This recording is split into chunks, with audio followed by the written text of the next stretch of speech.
There we go. So yeah, welcome to everybody at home to the PGA Lockdown Series 2.0. If you could all just kindly put your, turn your cameras off and chuck yourselves on mute, just to try and give us the best bandwidth possible, because I think we've got quite a few people planning on coming into this. So yeah, we are delighted to bring to you today Richard Woodhouse, who is the head coach over at the KDV Academy in the Gold Coast. Richard has been, as you guys can see there, he's the two-time Coach of the Year for the PGA of Australia. And he's here to talk to us today around improving your students through objective analysis. So, Richard, if you just want to introduce yourself to everybody on the call, and we'll get into it. Yeah, thanks, Cam. Appreciate the opportunity to have a chat. So, yeah, did my time back in Nelson back in 2002 with Ken Allen and Pete Giles. So I see he's on the call as well. And then managed to move over to the Gold Coast in 2007, whereby I started working at Royal Pines, which was the venue of the PGA for 5 or so years, and then started up the KDV Sport Golf Academy in 2012, and that's where I've been ever since. We've established our academy here, and ultimately work in the high performance space, developing youth athletes from. We've got a junior academy that starts at 5 years old all the way out to obviously college players and tour players alike, and essentially my subsequent roles, I work with Golf Australia also on their high performance team, so looking after Golf Queensland players and both senior and junior. So yeah, quite diverse. So between tour players, junior academy, and Golf Australia, it's a nice mix of athletes to work with. Cool. And so you, as you said, you finished up your traineeship, 15, 16 years ago, and then you headed over to Australia. What's that been like for you? I guess it's a bit of a different landscape being from Nelson and then heading over to the Gold Coast, where you've got good weather, I guess, all year round, and you've got a really big crop of players to choose from as well. What's that journey been like for you?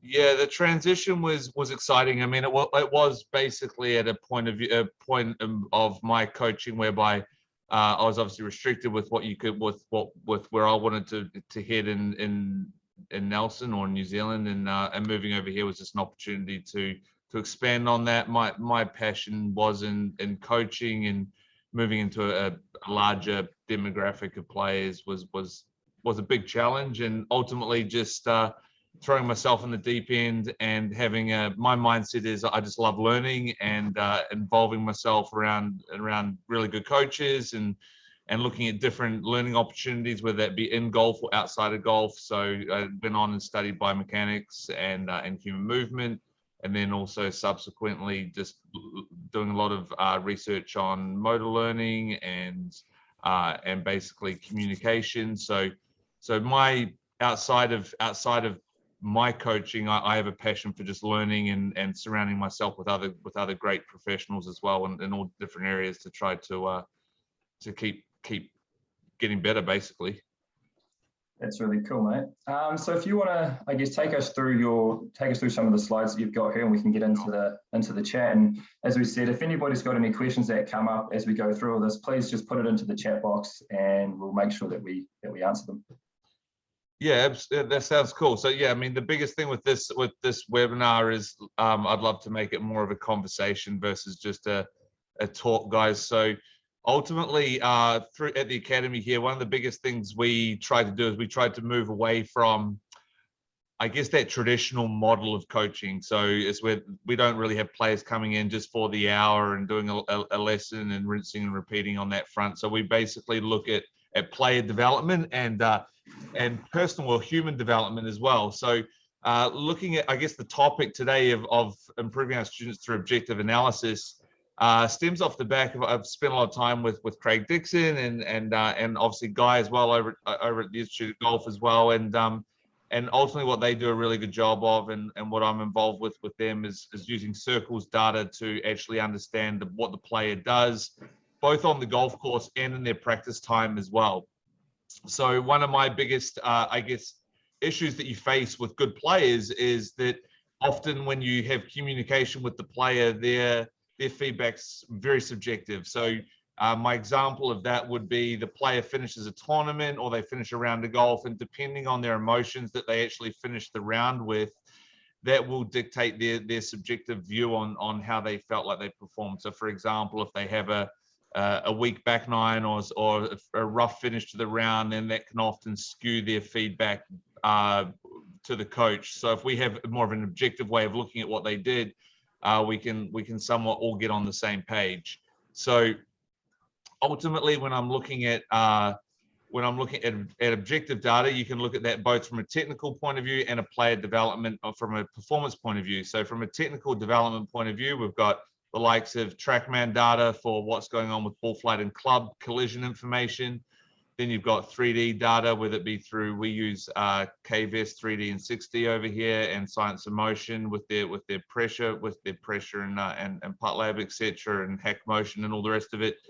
So we're measuring what they're doing from biomechanics point of view, and then obviously in terms of on the golf course, using the circles data from a strokes gained perspective to see what they're doing on the golf course. So if we can bridge together, I always think of it as two lanes of development. You've got the technical lane of development, and then you've got the performance lane of development. And if they're both relatively objective, then we can start to bridge together what the player's subjectively feeling, and then also then objectively what's actually happening. And I think as coaching evolves, I guess one of the biggest things is the audacious change and understanding how players are learning now, and especially youth athletes, their availability to technology and understanding data is obviously a whole lot better than what it probably was when I was learning how to play as well. So I guess the acceptance of information is that much better. From a coaching perspective, this is basically, these three slides here, or these three pictures, are basically wrap up what I see coaching is. And as a coaching at the high performance level, I think it's basically these three things. It's a huge time investment from both player and coach, and the acceptance of that. And there's no way around that. It's a 24/7 role. If you want to coach the best players in the world, or the best players, it's not 9 to 5. It's not 4 days a week. It's you're contactable basically 24/7. Whether that be a good thing or a bad thing, who knows? For me, it's the way it is. You got to love what you're doing. There's loving what you do from a coaching point of view, loving the game, just absolute through and through, and then the passion for learning. So from a coaching point of view, my passion for learning, and I'm the first person to always want to learn more. I don't know everything, and I'll learn a truckload off this webinar, hopefully for some questions you guys get, and we can discuss a few different topics. But being open-minded and having a bit of a growth mindset versus a fixed mindset is huge as well. At our academy, this is our mission. So it's to create and implement elite athlete preparation platforms and structures which provide the best possible coaching, support service, daily training environment, sports science services, and competition opportunities for our athletes. Long-term, producing athletes who are capable of winning major championships, Olympic medals, and becoming top 100 players in world rankings. So ultimately, that's what we're trying to do. So myself and my coaching team, we've got 3 other coaches, or 4 other coaches, plus strength and conditioning coaches, and service providers that all work under this mission statement. So if we're all working toward the same thing, it's pretty smooth sailing.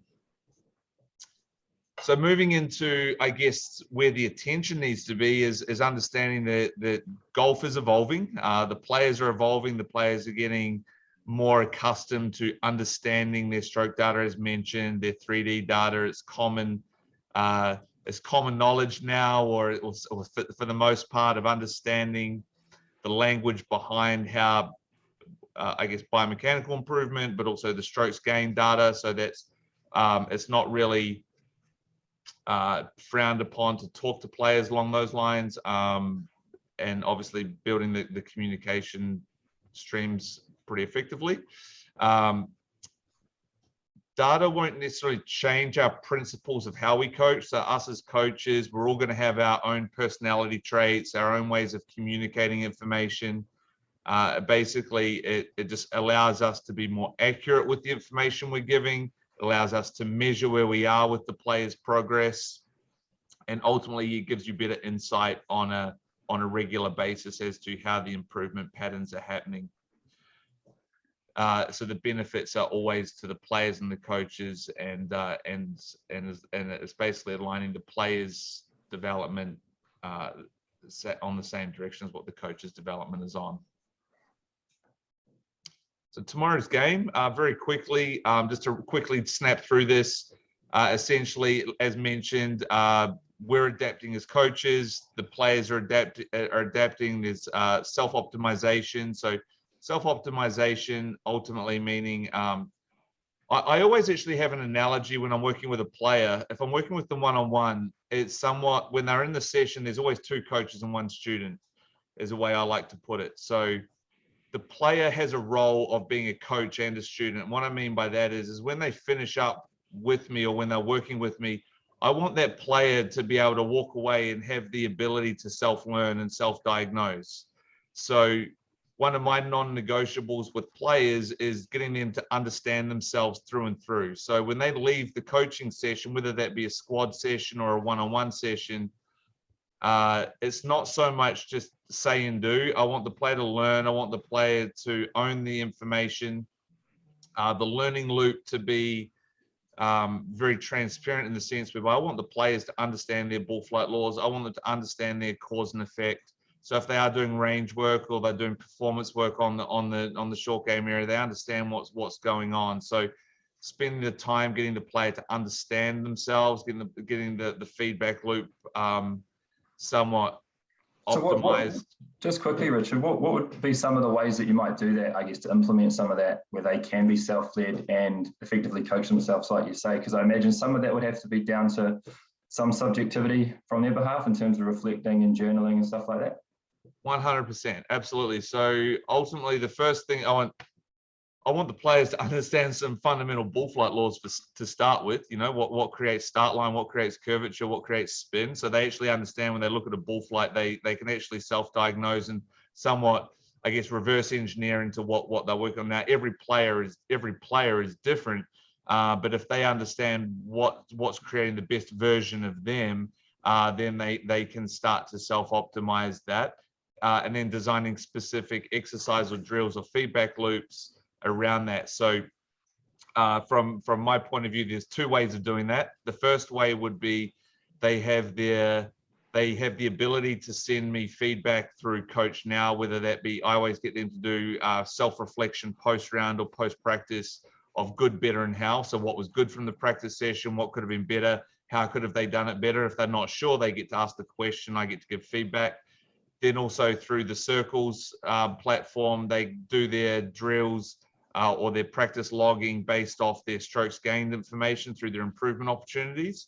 So if they can see where their improvement opportunities need to be, and we get them logging their practice through there, and we can see the trends occurring, whether they're achieving or not achieving those bespoke practice goals, that allows or opens up the ability to have great communication, ask the right questions around how they're actually going to improve those skills. So you're 100% right, Cam. A lot of it's about the ability to reflect post-round or post-practice and actually understand what they did. Because I mean, I guess where this whole webinar basically, what it stems around is time. So one thing none of us can change is the 24 hours in a day and the 7 days in a week. So it's how do we spend that time? And if you guys are anything like myself or the players I coach, we are all time poor. You know, we're squeezing as much into the days which we can. Even from a coaching point of view, my days start at 2:45 in the morning and they finish at 7:30 at night when I get home. So that you're squeezing as much in. And you got to make sure that time is what we do in that time is incredibly valuable. So if we don't have a feedback loop, the players just run on the hamster wheel and they're not going to create success. Yeah, for sure. I guess that's one of the interesting things with, I guess, using circles as a platform. Have you found you've become a little more efficient in identifying, I guess, the key areas that somebody should be focusing on when they play or practice? Yeah, there's no question at all. So I think, if you, that tradition, again, like moving away from that traditional practice, what is practice? Well, a lot of the time players will go and invest a lot of time on the range, whether that be working on swing mechanics, whatever it may be, which is great. Like, don't get me wrong, you need time to be able to work on that stuff.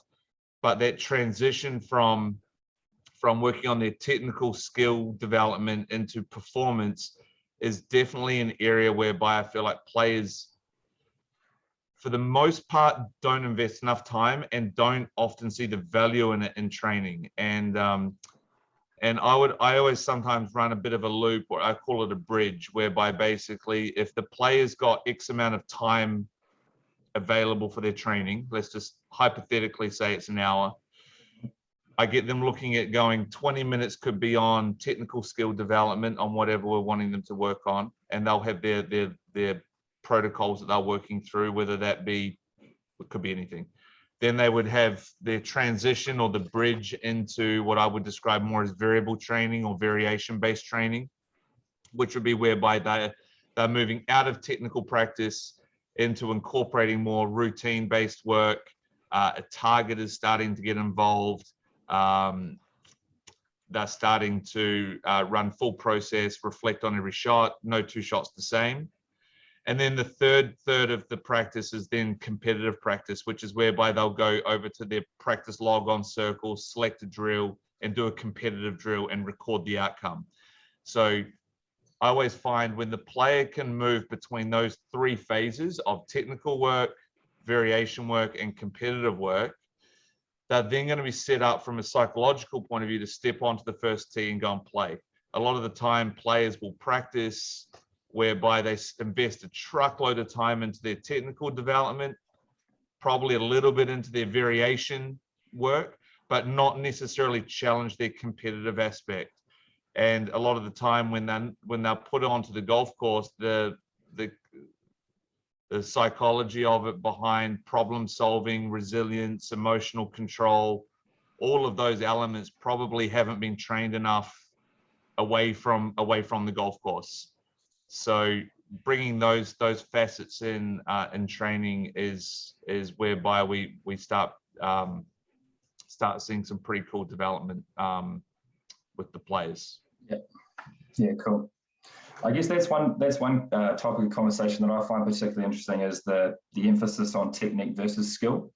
And I think there's definitely been a shift in the needle here in New Zealand, it seems, with some coaches and players where I guess the idea of skill is starting to far outweigh technique, which I know for a long time. Personally, I struggle with it a lot. Is that? But it's an interesting conversation to have for sure. I think, I mean, I'm definitely of the belief system whereby you need that skill, you need the proficiency of the skill to perform at the highest level, right? So I think New Zealand-based coaches, Australian coaches, I think are really, really well versed in their understanding of the golf swing and the short game and coaching from that. If you, I don't really like the word technical development, but if you call it just mechanics or biomechanics of or whether it be of how the club moves or ball flight or biomechanics of how the body's moving, I think the knowledge base of NZPGA and AusPGA members is world class from what I see, based around attending other PGA's educational forums and so forth. But what I would say is probably one thing that we're quite isolated with in this part of the world is often the scope of the amount of players, for number one, the amount of competition we're faced with, difficulty of golf courses, different environments to play in. So trying to incorporate more skill building, resilience, problem solving, self-optimization is definitely a shift of where I've taken the coaching and where we take the academy over here as well. Awesome. Yeah, that's really cool. I know Jay Carter, who I'm sure you're familiar with, Richard, I had a conversation with him not too long ago, and I was asking him around what he sort of thought about the technique and skill piece, and he kind of said, well, every 5 or so years it seems to be there's a new philosophy or new, I guess, swing idea that's out there.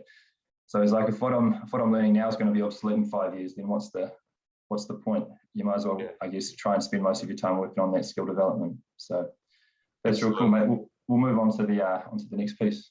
Yeah, for sure. So this is essentially how I see coach. I wanted to somewhat run through what we do with or how we plan out a player's development, and a lot of I guess the topics I want to run through is somewhat more so the assessment based side of things into the planning and then into the coaching element. So from an assessment point of view, this is whereby using objective data is really, really critical. So again, going back to what we said, like the players will always give you their subjective view on it.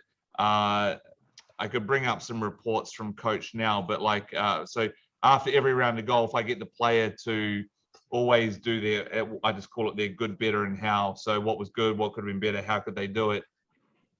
Especially if you're working with youth athletes where they're, between the ages, like good players, I'm talking, low single figure players to plus handicappers from that 12 to 16 or 12 to 18-year-old age bracket.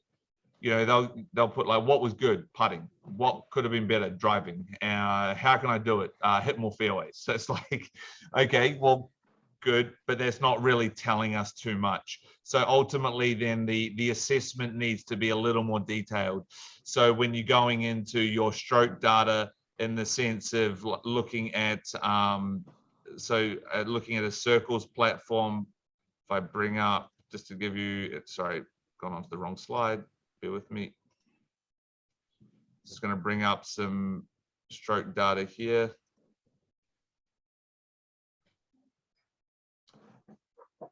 If I have to look at this girl.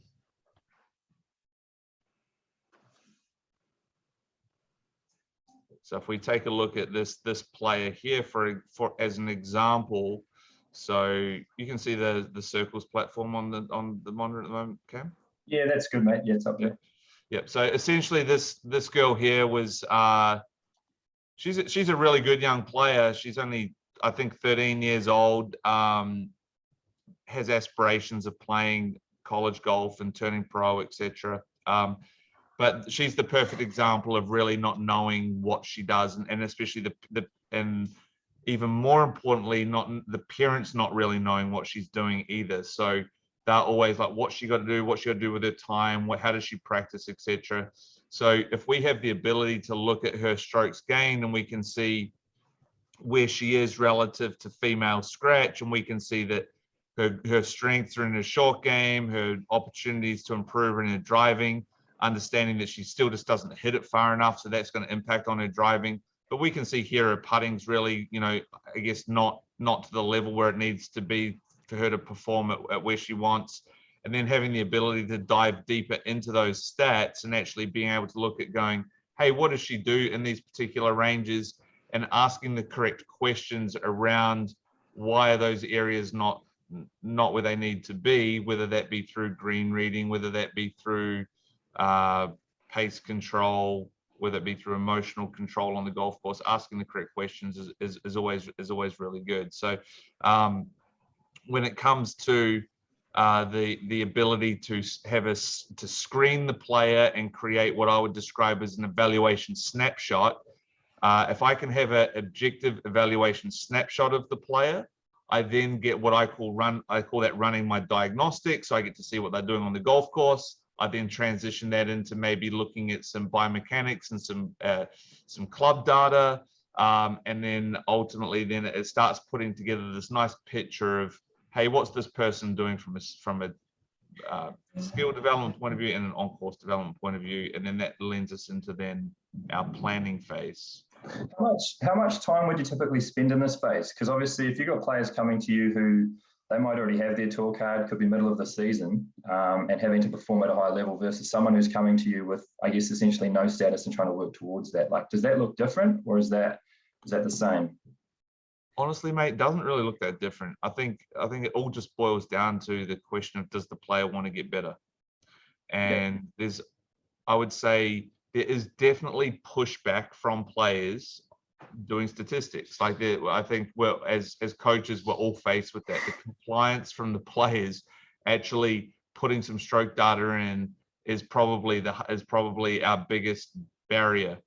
So where circles is great is it is very easy to do for starters, and using stats platforms, statistical platforms for years, whether that be shots to hole, decade, whatever it may be. A lot of the time, the data gets pushed out, and the player then just looks at it and they don't know what to do with it. So all of a sudden, it becomes they're enthused to do it to start with, and then you typically see the drop off start to occur. So the key is to keep the player engaged in their statistical feedback. So when we're doing an evaluation snapshot, what I like is, if once we have those 5 rounds in initially, the ability to sit down and go, hey, these are the areas that you need to work on. This is the development plan towards doing these. So obviously asking those correct questions around, whether it be a tour player or a junior golfer, they then get enthused and they go, great, I can see the coach is actually engaged in understanding my game. We understand the direction it needs to move in, and it's going to actually move the needle in respects to golf score and outcome. And then when we start seeing the goals through practice logging shift and change every 5 rounds or so, obviously that holds engagement in the players as well. So I make an effort to, I review the stats with the players nearly weekly for some of them, depending on what they have on. At the moment, we're pretty lucky here in Queensland at the moment. We're playing golf. There's no real restrictions on golf at the moment. So whether it be club golf or pro-ams or the college players in the US, whatever it may be, there's still full schedules going on. So the ability to review and reflect on the rounds is, I don't really see it as much different from a tour player to an amateur. It's just, do you want to get better? If you do, great. Do your work. Let's look at it. If you don't want to get better, that's on you. Mm-hmm. That's cool. So I guess that 5-round mark, which on circles, I think is where it starts to unlock all the good stuff. Would you say around that point is when it's a good time to, I guess, start implementing, or I guess suggesting some changes with the player, having that conversation? Yeah, it is. I mean, that's a nice amount of data just to see some trends. As we move forward, once you start getting more than that, it obviously becomes even easier, even more obvious. Yeah. And then the players just refining their time. So actually just investing the time in the right areas. So even if the player loves, they might just love working on their golf swing. They just, there's some players who just love hitting golf balls and love that, that creativity aspect. They might be on the range working on their skill development and then working on different ball flights, whatever it may be.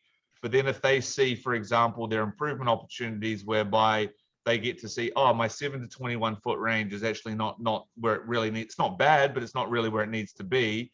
It might just trigger them to go, you know what, back into that practice session, I'm going to go and work on that skill. And then the feedback loop coming back into myself or our coaches here at the academy is we can then go, okay, well, at least that player is actually placing some attention on that skill that's going to move the needle regarding score. So I think I got sidetracked a little bit before. The other side of this is whether it be college coaches, whether it be parents, a lot of the time, the expectations of the player, the parents, or the coach, the college coaches, we're all sometimes on different wavelengths as to, we can sometimes sit back and look at the player through a different lens to what the parents looking at, or what even the players looking at. So if we can actually have that viewpoint of the player, the coach, the parents all seeing the feedback through the stroke data, then actually seeing I call it player and coach accountability. So one of the things if it was a new player coming to me, whether it be a tour player or a high performance player of some sort, I'll always say to them, they have 100% of my buy-in. They've got every ounce of my energy and effort will go into developing their golf game. but it's a two-way street. There's got to be player and coach accountability.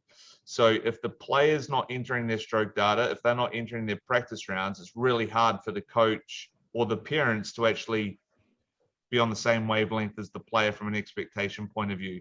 So the great thing about logging the practice is we actually get to see, or the parents get to see, oh great, Joe Bloggs is working on, he or she is doing the practice, the coach can see he's doing the practice, the player's getting better. If the player's not improving and the practice isn't being logged, all of a sudden then it's sort of the accountability falls directly back on the player to go, hey, you're not actually doing the work that's actually required to make the score move. So having that transparency of development is pretty important.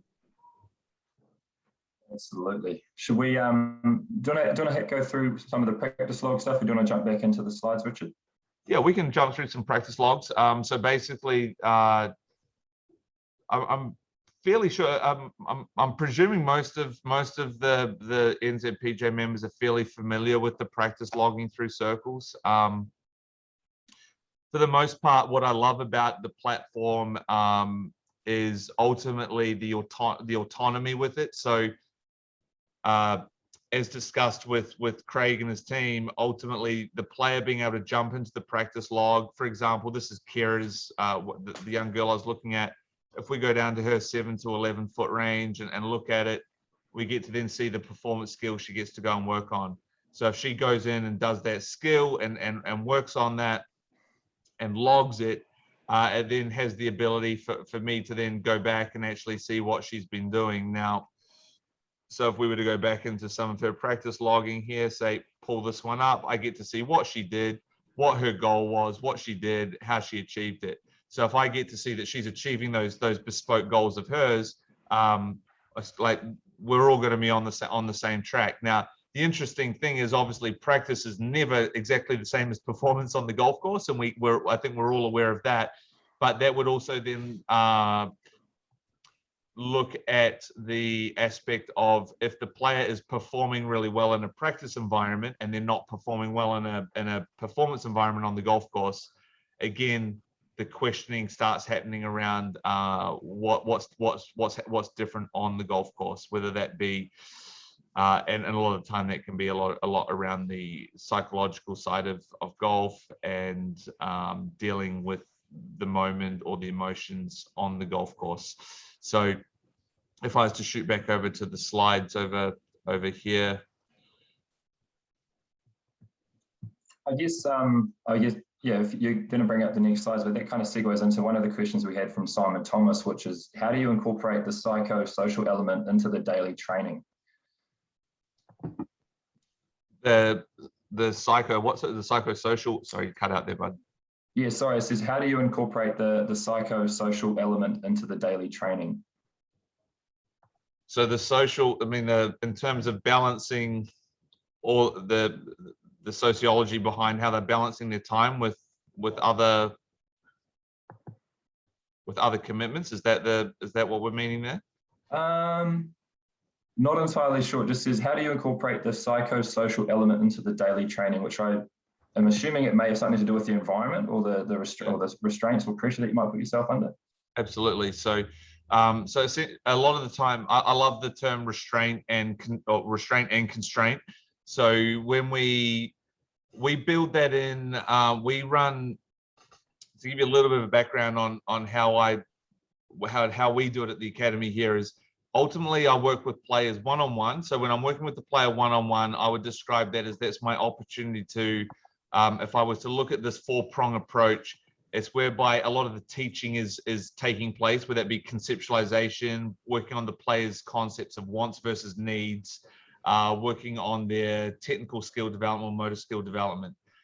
We then move into a lot of the time then squad-based training or team-based trainings. And that will be anywhere between 6 and 12 players in a team or a squad at the academy. And when I have more than one player together at one time, every ounce of that practice is based around competitive problem solving, resilience-based work, human skills, dealing with emotions, teamwork, communication, body language, building pressure to an environment, playing for something. So we try to do that as much as possible. We do that on a daily basis. So we run squad trainings every single day of the week down here. So basically the players will know that, okay, if they're working on a one-on-one environment where maybe having the ability, the player and coach are building that relationship of trust and communication around what they're trying to achieve. And then when I have the players together as a group, the shift of what we're working on is more human skill based versus technical skill based. So I use the environment of other athletes to stimulate those social aspects. And I really don't think it matters how good your facility is, whether you've got great facilities or you've got limited resources with your facilities. I think it's all around getting the players to understand what the objective of the session actually is. And the more they, even simple things along the lines of, if, I think we've all experienced it before, whereby if the player's out there in solitude, just wedging it around, they can probably hit any shot they want to, whether that be little cut lobs off tight lies or high spin, whatever it may be. But then when you have maybe 6 players sitting around that player and they've all got their eyeballs on them and they got to hit that little lob over a trap, all of a sudden then the emotions are different. Sure. So using the environment of other players, other coaches, other service providers, whatever it may be, to build those other human skills in is massive. And so I guess the environment's a huge factor of player development. I guess that's the really cool thing in comparing the data from the training logs to the on-course performance, is being able to ask, if you're able to do it in training, why can't you do it on the golf course? And I guess it then comes back to then trying to adjust the training environment to replicate what you find out in tournament golf. Yeah, because I think players will default back. I mean, they're always going to default back to a comfort zone, right? So, sure. And that's where if you're always practicing in solitude, and you ultimately then jump out into a performance mode onto the golf course, and you're faced with a golf shot where you should be hitting like a little lob, and the next thing you know, you default to like hitting a low little bump and run. Yeah. It probably exposes you to go, hey, I haven't really trained that skill enough to perform well in that environment. So it'd be no different to if I was to jump on a webinar with you guys and start talking. And if I can't, I'm always of the belief, if I can't explain something clearly, I probably don't know my content well enough. So I got to go and do more research, and I got to go and learn more about that to whereby I can coach or deliver that information. And I don't think it's any different to them when you're performing on the golf course. If I can't hit a golf shot that I want to, and I'm defaulting back to a shot pattern that's maybe less than optimal, I'm probably just not good enough at that skill, or I haven't trained that skill enough to actually then go and be able to perform it in that moment. Absolutely. All right, so should we move through onto the next piece? Yeah, sure. So so the difference between teaching and coaching, ultimately, I think we've pretty much just somewhat discussed that. So the teaching element is, for me, building the concepts, talking to the player, working on the same language in terms of getting the players to understand their movements or their patterns. Coaching is then is whereby you're ultimately getting the player to improve performance. And I think what it boils down to, in my experience of getting players to perform really well and having long-term success with players, I can't stress enough the importance of just building relationships with players. And as coaches, that's our primary job. Our primary job is to build relationships and trust with the players. And the only way that's going to happen is if the player can see that the coach is investing not only in the player, but also in themselves as well. So, and that's what I describe as that joint accountability. So coaching is building the skills out, doing drills, get the players to have the ability to have error identification, building that self-coaching awareness, and basically being as autonomous as possible in their time that they're using. And again, that bridges together that practice logging, understanding their strokes gained, understanding strengths and weaknesses, understanding how to develop skills, not being afraid of failing, putting themselves into positions whereby they're constantly being challenged. So from a coaching point of view, we're always trying to just, whether it be just brainstorm or think up of different ways of basically making practice as hard as possible. And if we can do that, if I can get the players making their training environments really, for a term, uncomfortable, when they step onto the golf course, hopefully they're well versed and clued up to be able to perform at a really good level. And ultimately, you know, when you have players traveling, also, you know, some skills that I think are really important is self-sufficiency. So one thing I don't like, I often say to players, like, I don't want to see players every single week on an hour by hour basis. It's like it all becomes, then it's on the coach or it's on the parents to make, there's no self-sufficiency there. So you want to basically, from a coaching point of view, provide the information, give the framework, and then get them to go and train, get them to report back, have that accountability to how they're performing, and build those reflection statements into their practice. So I guess that leads into then, or that relationship side of things is, this is a basic snapshot of what I see of how we develop a player in a very basic sense. I mean, there's the player bang in the middle. They are the most important person. Okay, I have a very much an athlete first mindset. Every decision, every thought process is based around that athlete. Okay, and then we have the team surrounding he or her. So we have the parents, we have the coaches, we have the caddies, we have the managers, we have the support staff.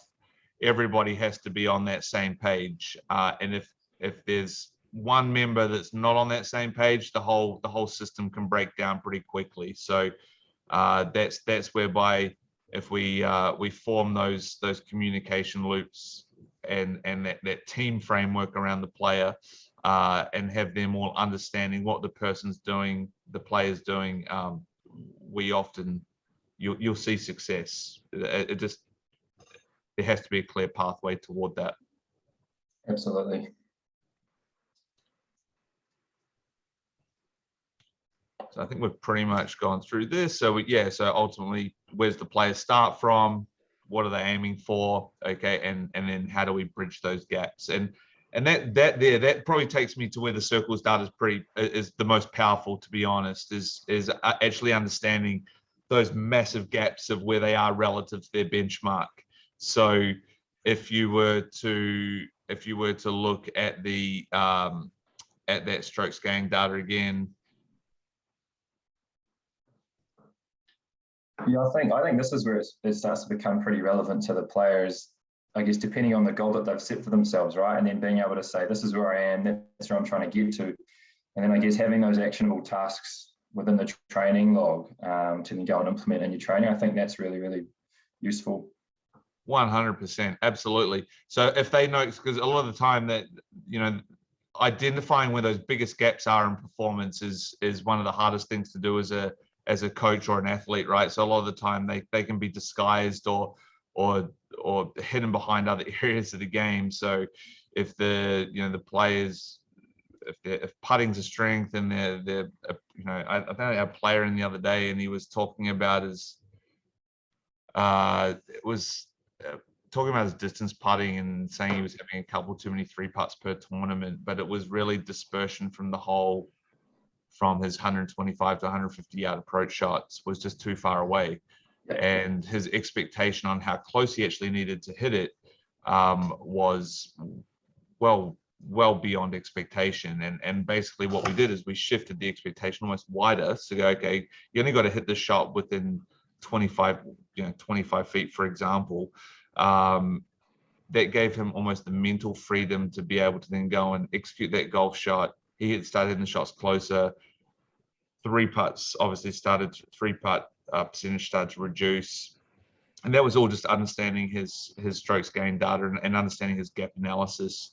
So you could look at this girl here, for example, and you go, okay, well, her par five birdie conversion is a little low, okay, and then you can ask. It's just asking the right questions, getting the player to understand their game better, and the better a player can understand their game through good quality information, good quality data. Again, it just boils back down to then they can use their time really, really well in terms of designing their practice logging. So the example of their practice log would look something like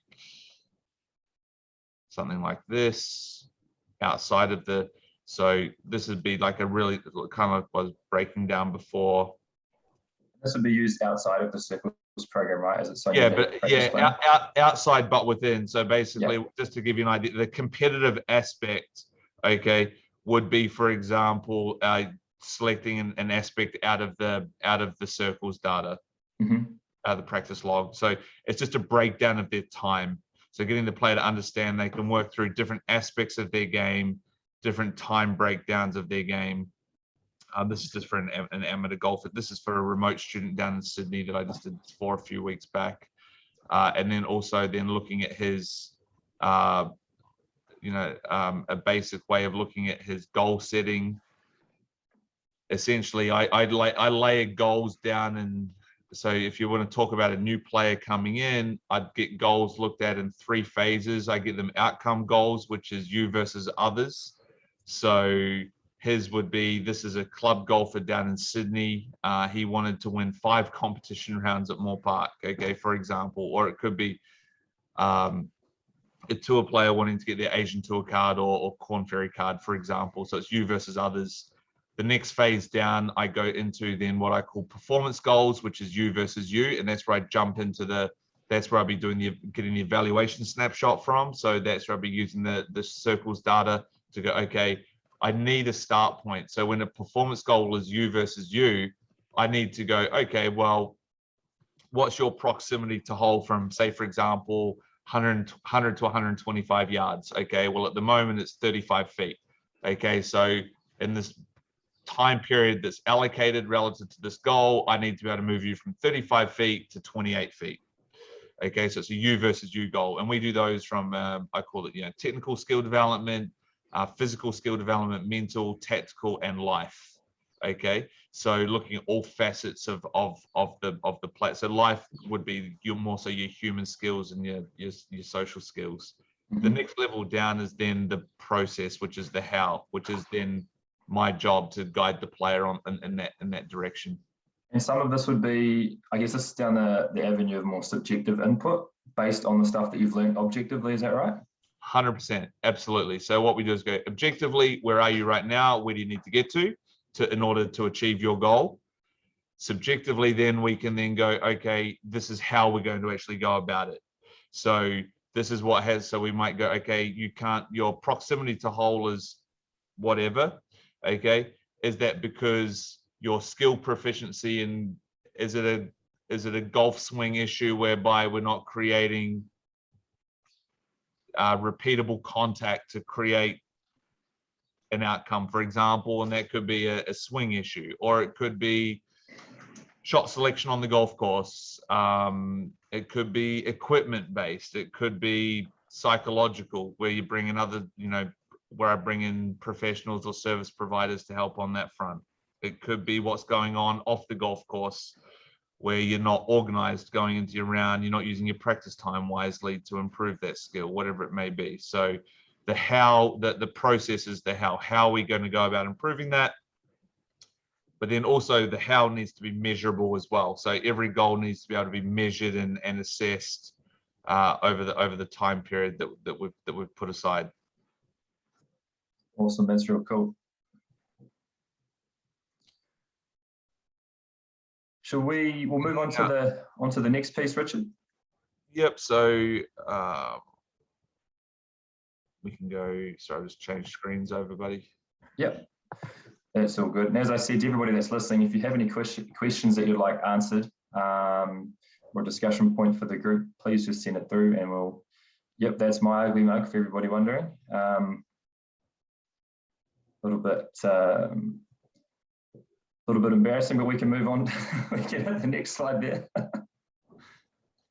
So we've got, so basically in our view, we've got the best place for players to improve is to follow that personalized plan and focus on 2 or 3 areas, the largest improvement for overall scoring.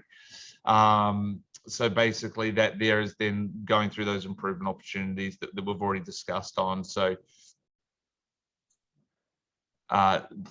essentially optimizing performance, creating a plan, having transparency in that plan as to how the player is trying to improve, and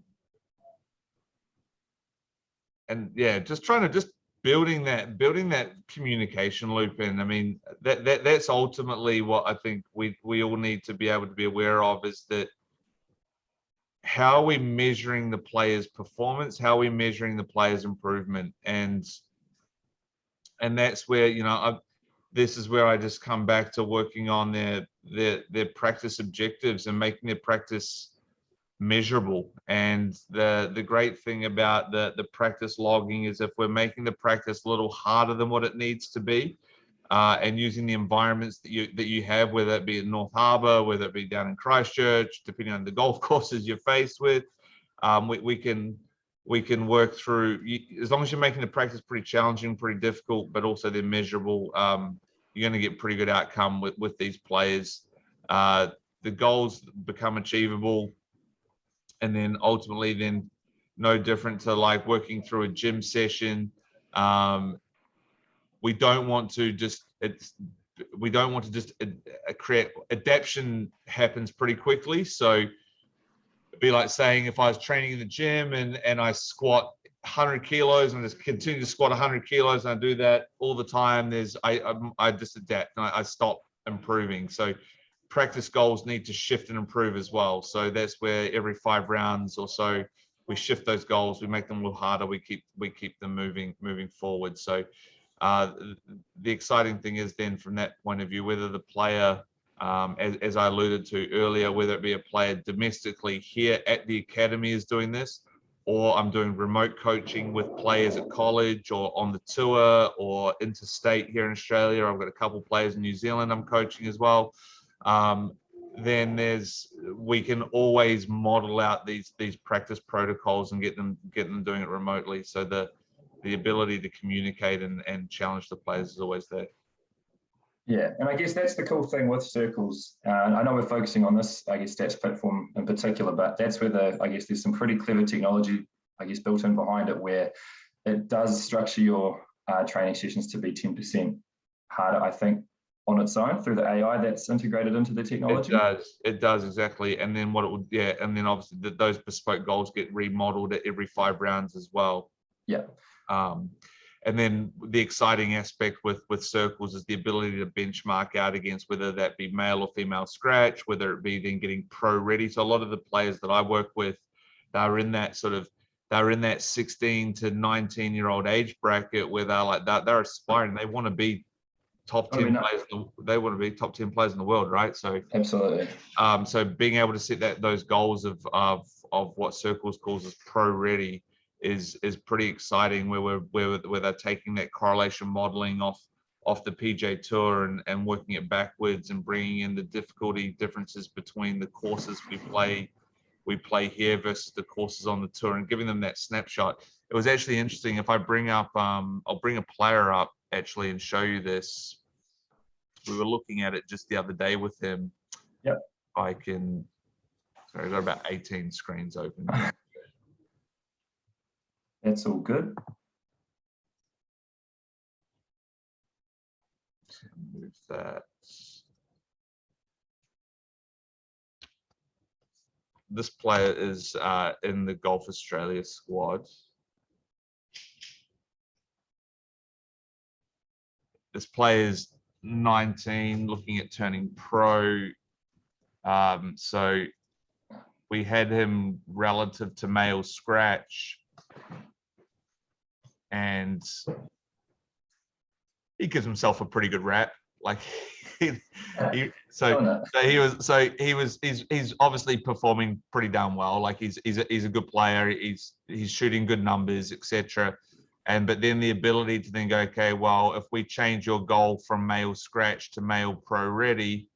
And this is pro ready, someone who's, I guess, in the transition of turning pro to go play in the States and in Europe and in Asia. Exactly. Kind of Yeah. He was planning on going to Q school this year, essentially, like depending on, he was planning on going actually over to Corn Ferry, but it's just not, I don't know what the situation is with New Zealand, but the cheapest flight back from the US at the moment to Sydney at the moment is about $17,500. So wasn't aware of that. It's pretty steep. Yeah, I mean, it's I think, yeah, there's just zero, we've got no quarantine beds here at the moment, so there's and they're not bringing one in, but so he'll go to Aussie Q school at the back end of the year. But it was interesting to see he was performing, I think, versus male scratch about 5 strokes better than male scratch, and then relative to pro ready, he's 0.73 of a stroke away. So it actually gives the ability for him almost like a little bit of a reality check as to how much, or I guess the level he needs to be at relative to perform at that level to be ready to go. So because sometimes that perception of, hey, I'm ready to go turn pro, and we can sometimes see as the coach as well, you know, you're probably not, but I mean, we need some data to maybe back that up a little bit relative to the courses you're playing, the competition you're playing against, the environments you're in. So to be able to use this pro ready data is pretty exciting. And then there's also, as Craig will share, I'm sure, with you guys going forward, the ability to look at NCAA standards and so forth going forward will be really exciting as well relative to college recruiting and the like. So this is a very, very strong tool that I use, and then to see how he's performing in certain areas of his game relative to pro ready is yeah, it's an eye opener for the players. Yeah, pretty insightful. I think there's a lot of players here in New Zealand who, I guess, we have some pretty strong competition here. I guess the depth of our fields probably aren't as what you've got in Australia or America, but quite often you might win a few tournaments here, start to get your confidence up, which is great, and then start to think, hey, I'm ready to turn pro. I think I have the aspirations to want to go to the Corn Ferry or European Tour, but I guess being able to, know with some certainty how close or how far away you may or may not be from all of the data that's, I guess, embedded into the program through all the strokes gain data that they've got on the PGA Tour. Like, it's pretty insightful and a pretty crazy time to have access to all that. Absolutely, and then this comes all the way back to then spending their time really well to work on those areas. If they can go, hey, look, he needs to, his driving and his putting based off this sample size, he still needs to improve that skill set in that environment to perform at the level that he desires to play at. So it just, and he would perceive himself as a pretty good putter. So it's not that he's not a good putter, but he's got that room for improvement there in that environment, and he's owning that. And even just the narrative around him looking at his rounds now, since he's implemented using circles or transitioned away from the old platforms that he was using, he's now looking at his rounds and reflecting on his rounds in a little different light, going, okay, hey, almost like, oh, I gained half a shot here, or I lost half a stroke here. He's looking at it in a different light, and that's then navigating his practice into a pretty exciting sort of place for himself to then go and work on. And it enthuses the players as well. 100%. So we've got a couple of questions that have come through, Richard, which I might get to, and they're kind of relatively similar, if that's all good, if we've got time to answer those. Absolutely. Yeah. So we've got one question from Brian, which is, from which level of golfers would you use circles with? And then we've got a question from Adam Bonner, who's someone who supports and works with more participation in the casual golfer market and new to the circles platform. Can you change the comparison benchmark? Let's say if we had a 20 handicap athlete, can they compare it to, say, a typical 9 handicap? So I use circles. I guess I see it relative, like for players who are probably on approximately a 15 handicap or less, would be really relative information. Only reason for that is, like, if you're outside of a 15 mark, definitely you can. I mean, you can use it for anyone. Ultimately, you're just benchmarking against zero, right? So you're still seeing your progress against yourself. So you can ultimately see it for anyone. There's been a couple of players who have sort of been on that cusp of that sort of that high teen handicap that we've got here at the Avid Club Golfer, and it's just getting them to even just using it more so from the practice logging perspective. Okay, so yeah, I mean, I can see the benefit, use it for anyone. I don't think you can compare it to a 9 handicapper. You'd have to talk with Craig on that in a little more detail. I'm sure that they can do some form. I'm sure they're working on some form of modeling that can take it out. That way, their teams. The great thing about circles is it's evolving all the time and getting better all the time. So, and using that correlation modeling and moving the data spread out is pretty exciting to see.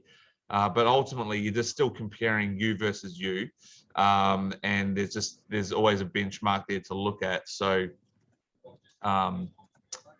yeah. But I would say if the player's on 18 or like 15 to 18 handicap, definitely relative. If they're on a higher handicap than that, they've probably got some skill work to work on from just skill proficiency in advancing the golf ball in the correct direction a little bit more before you look at their scoring elements.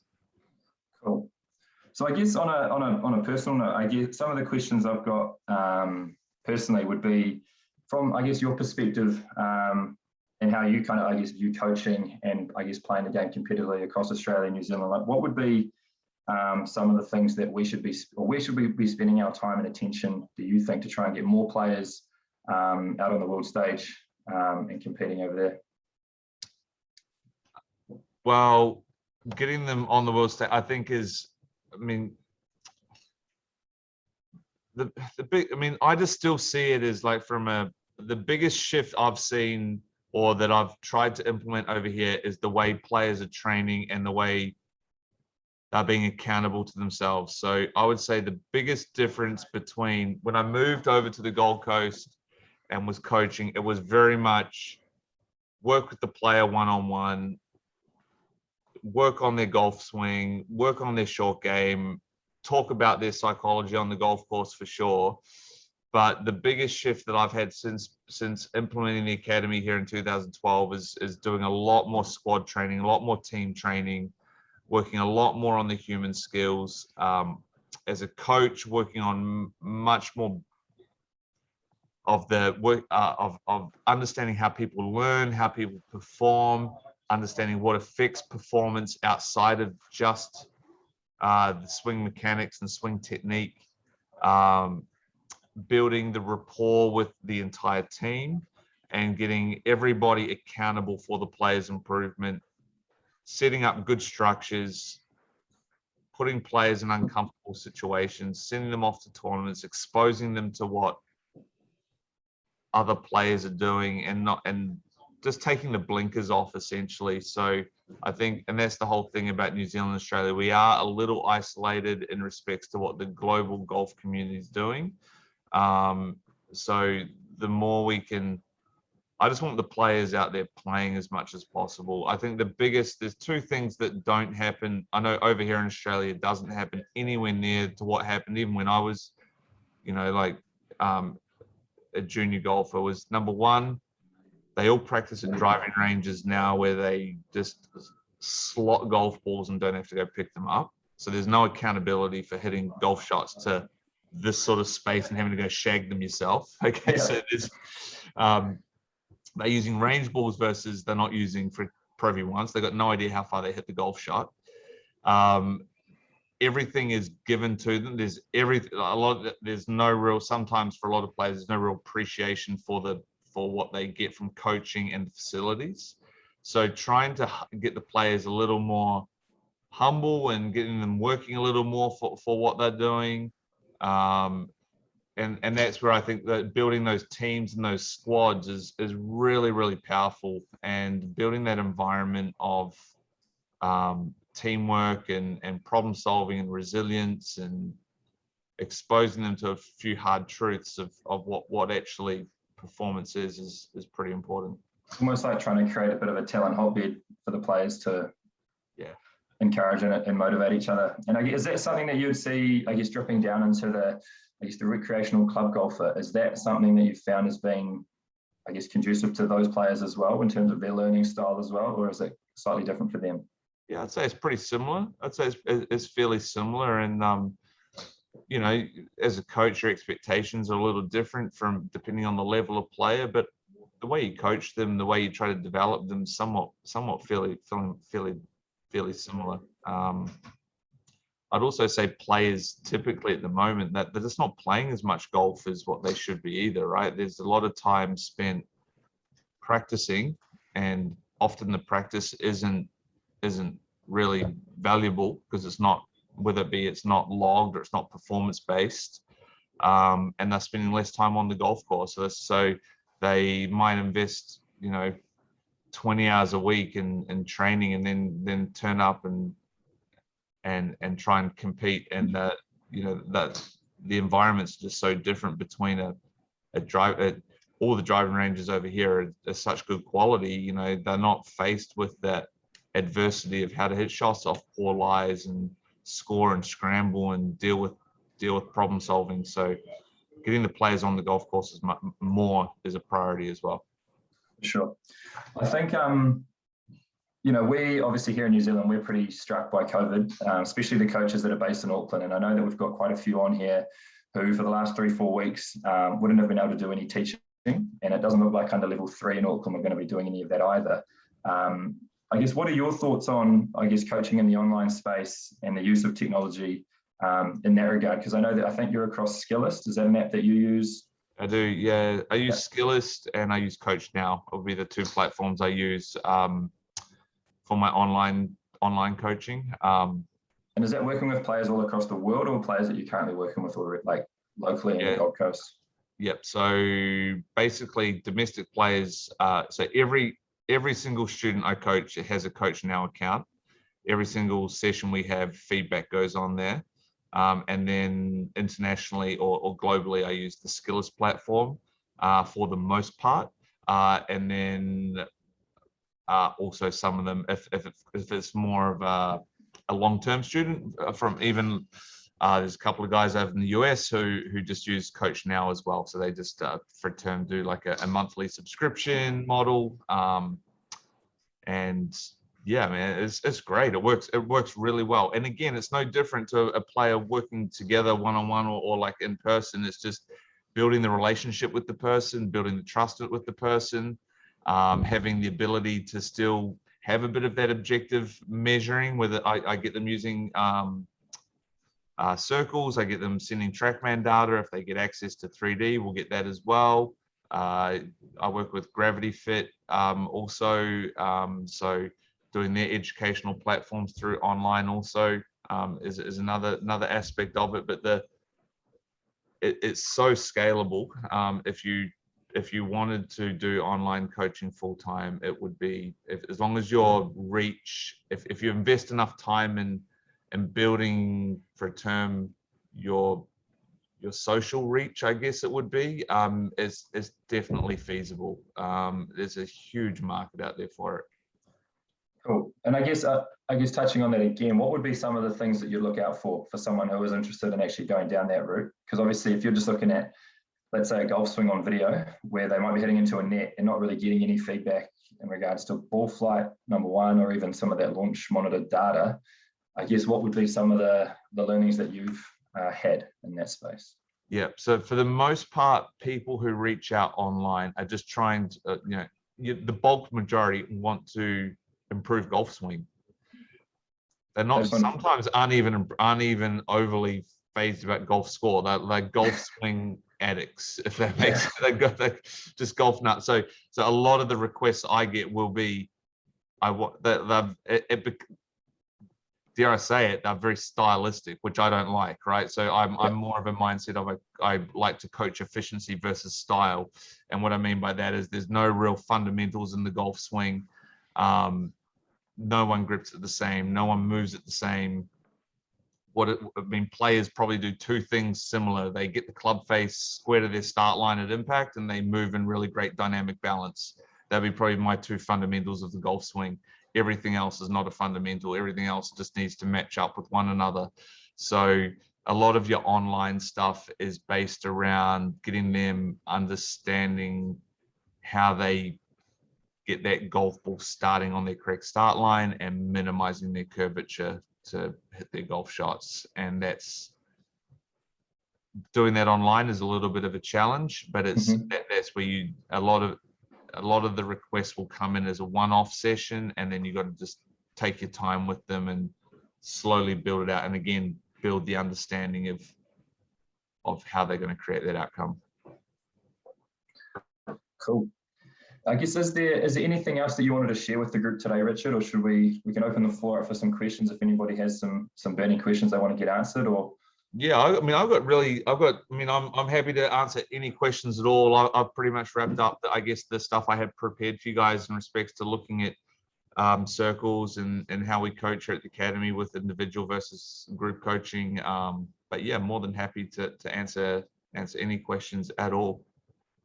I guess one of the questions I have, I'll get it started if no one has any questions to send through, but I guess is around the question of with your players, and you don't have to go into any obviously I guess personal details, but do you work on a session by session process with your players, or is it like a weekly or monthly model or an annual model in terms of the business side of coaching, or how do you see it work best with both the recreational golfers and tour players? From a business point of view? Yeah. So there's definitely no one model for anyone.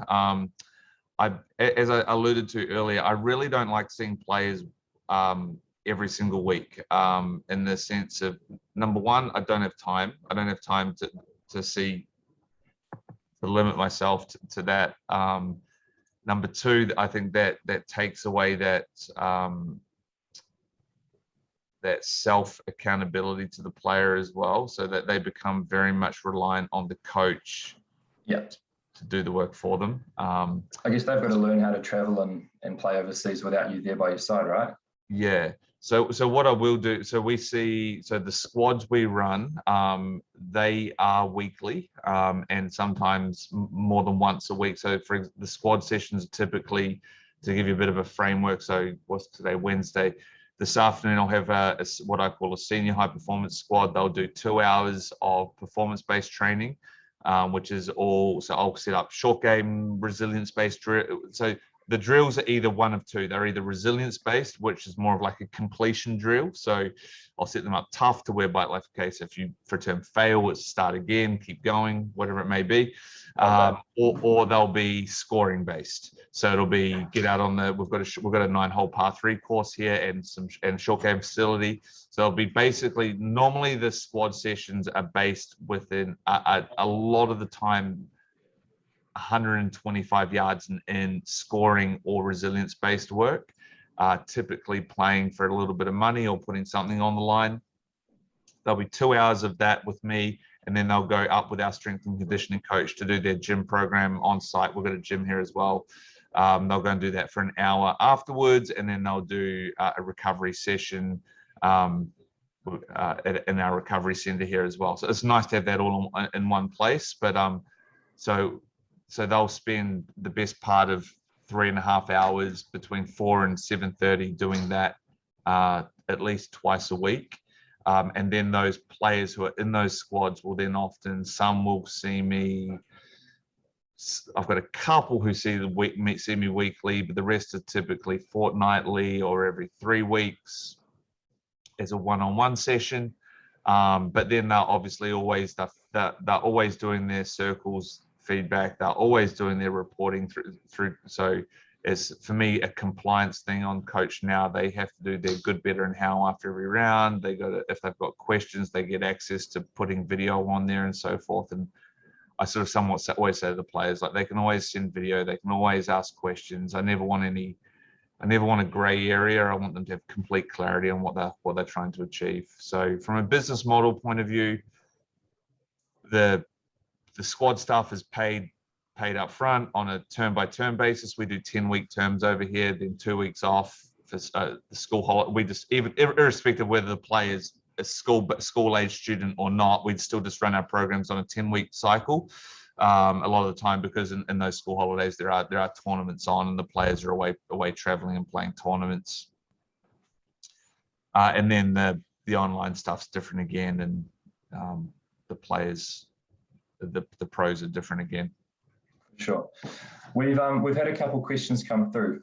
First one, and I feel like this might be towards the reflection and journaling aspect to it, but do you have your players keep a mental and emotional scorecard when they play and compete? Some do, yeah, absolutely. Some I do. Not necessarily, I don't call it necessarily a scorecard. Some strategies I have used for players who I feel like require, I use my mental scorecards, I call 18 circles. So essentially, if the player is someone who struggles with reactions, for a term like just reaction and recentering themselves on the golf course. So for example, hit a poor shot, struggle to get over it, then we see that flow-on effect and somewhat snowballs out of control.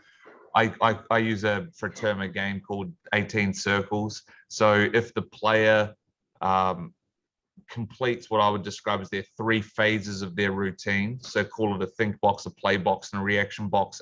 So if every shot had those 3 phases where they think the shot out, when they arrive at the golf ball, they hit the golf shot, which would be the play box. After they hit the shot, they have a relative, they control their reaction. So the reaction would be either lock the good pitcher in, or if the shot didn't match up to what they wanted, they have the ability to control their reaction after the golf shot.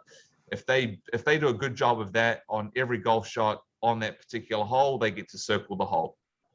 Mm-hmm. And basically at the end of the round of golf, objective would be that they have 18 circles on their scorecard, which would mean they control, it doesn't matter what golf score they had, but they controlled their reaction on every shot through their pre-shot and post-shot routine on the golf course. So I often use that game or mental scorecard with them for those who need it. Yeah. And another one would be, and then ultimately, then again, it's just that reflection after the round of golf. So for the most part, the players who I feel like struggle with that mental game, the default to players who are doing reflection after the round, they'll get on their phone on Coach Now, for example, and they'll type in, they'll put in a message. I'll often try to request the player to voice audio it, so I can actually also hear their auditory feedback and their emotional tone toward their round of golf. And then as a coach, we'll then pick up on their emotions, and I might even then play that back to the player when I see them go, hey, this is how you spoke about yourself. Okay, these are the words you used, but this was also the tone you used. Okay, so then actually get them going, okay, well, maybe let's change the narrative of how you're speaking to yourself and about yourself on the golf course as well. That's really cool. And we've got another question from Jenna Hunter, which is, when you do see your students for the one-on-one sessions, how long are they typically? Minimum 1 hour to half day. Okay. I guess within that half day, would you schedule in breaks and time to eat and drink and do all that sort of stuff? What does that look like? Oh yeah, absolutely. So it's not turn up slot balls. It's if it was a half day session, we might do some reflection on their stats. We might then do some 3D work. We could then transition to short game. We do some scoring work. It's pretty diverse. Cool.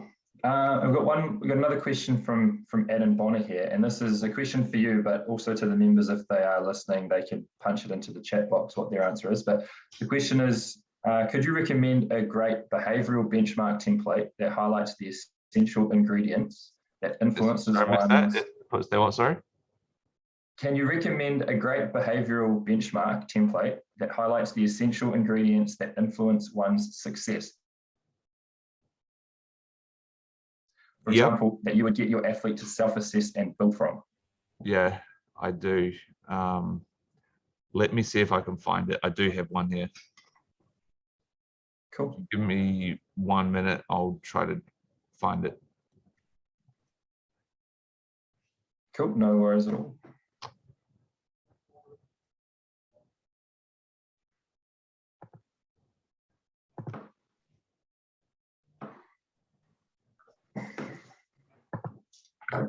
How are we going for time? I think it's about 11:20. So we've got about 10 more minutes with you, Richard.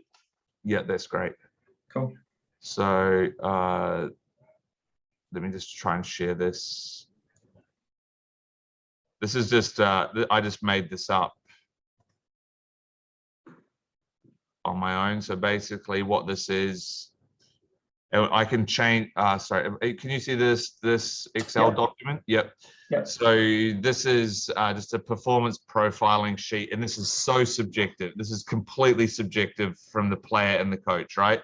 So basically these elements down the left-hand panel here are just some areas of the player's game. So anything from what they perceive their driving, so 10 out of 10 being tour level, 1 out of 10 being terrible, for whatever you want to call it, and looking at different areas. So whether it be practice, concentration, technique, anxiety, flight control, etc. That's their assessment of their self.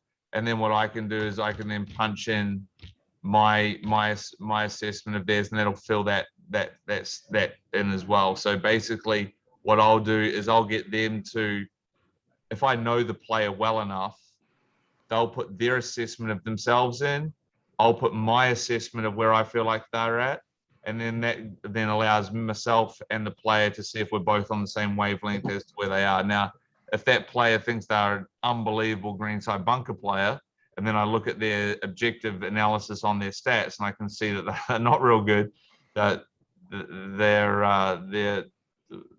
we're just not going to be on the same wavelength. So yeah, that's a little platform that I use. Is there a way in doing that, I guess filling out that sheet, where I guess it's a bit of an audit of one's game subjectively, where you can actually answer that without having seen their assessment prior?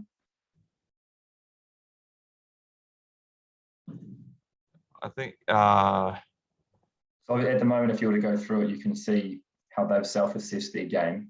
Yeah. And then obviously you can go down next to it and do it. But is there a way where you would be able to assess their game, I guess, first, or without having seen their assessment for themselves? Not unless I've seen the player play on the golf course. Okay. So I do try to, I do my absolute best to get out and watch the players play as well. So if there's tour events on or amateur events on, I'll make a strong effort to get out and just watch the player play. And that's also where then putting them in training environments, where watching how they deal with the training environments is also another way of subjectively looking at that also. Cool, that's really cool. So I guess we haven't got any more questions that have come through just yet, but is there anything that you wanted to say in closing, or a message that you wanted to try and get across to the members here in New Zealand? Ultimately, guys, just if coaching's your passion, just invest, just understand that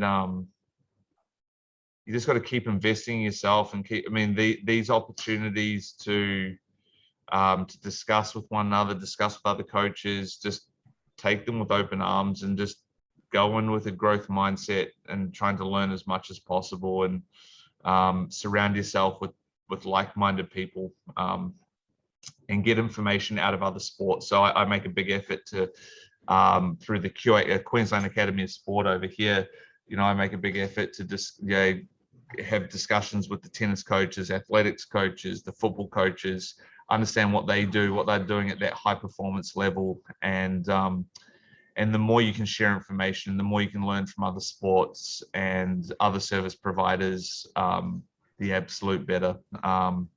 But yeah, it is working. If you want to work with really good players, it's understanding that we have a very, very big responsibility. We're guiding these players through their careers, and it's our responsibility to ensure that we ultimately try to stay that one step in front, and understand that we're never going to know all the answers, but we have to keep learning and keep evolving. Cool. So we just had another comment come through. So he said, my poorly written question surrounding behavioral traits was more targeting the human life, mental and emotional skills as opposed to the golf specific skills. Yep. So all of those human skills, again, like I would say that for the most part, outside of the objective analysis of how their game is through the stroke data, all the rest of the time we spend on working on those skills, and those skills are just absolutely, we pound those skills with the players in the squad, in the group environments, and also one-on-one environments, and just it's our responsibility to guide especially these young kids, like just to develop them into good human beings, right? So getting them to be grateful for the opportunities they have, especially like over here on the Gold Coast. We're absolutely blessed with great weather, great golf courses, great facilities. You know, I've even used examples for these kids of, you know, where they bitch and moan about, you know, certain drills I have them doing. Well, guys, what's your alternative? You could be in Melbourne and lockdown, not allowed out of your front door. So like bringing perspective to a situation, perspective and gratitude is a big objective of ours with the players we coach, and then also then exposing them to how good is good, or how good do they need to be. Yeah, for sure. And I guess I've got one more question that I didn't ask earlier that I'd love to get your thoughts on, and then we can wrap this up, which is, I guess, how do you navigate the waters of being happy and content with where the players at and where they're at, and I guess the determination and the want for them to succeed? So I guess balancing the aspect of being really grateful for what they've got, but then also keeping that hunger there as well.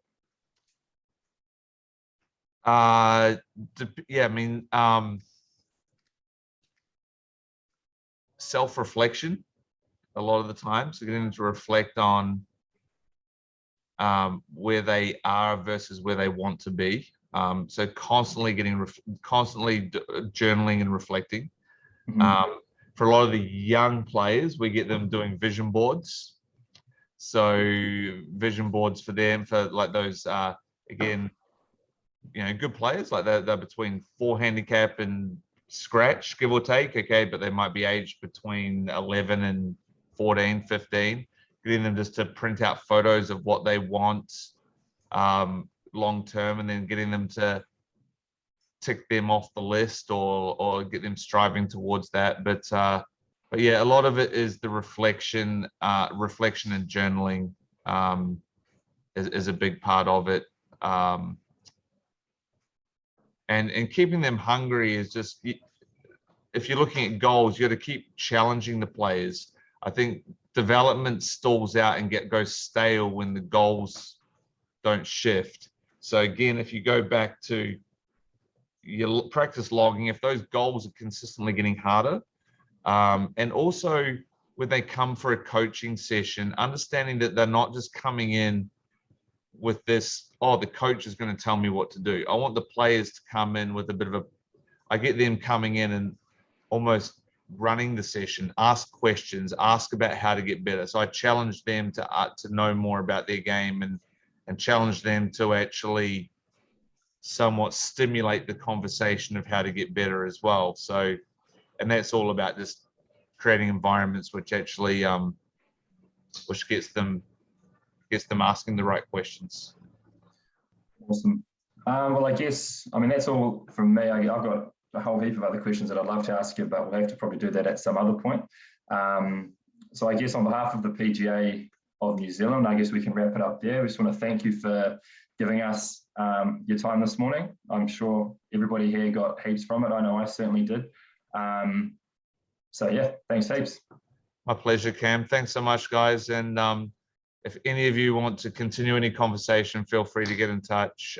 Just message me through social media or whatever it may be, and love to open up conversation anytime. Awesome. Thanks a lot, Richard. Thanks, guys. Appreciate it.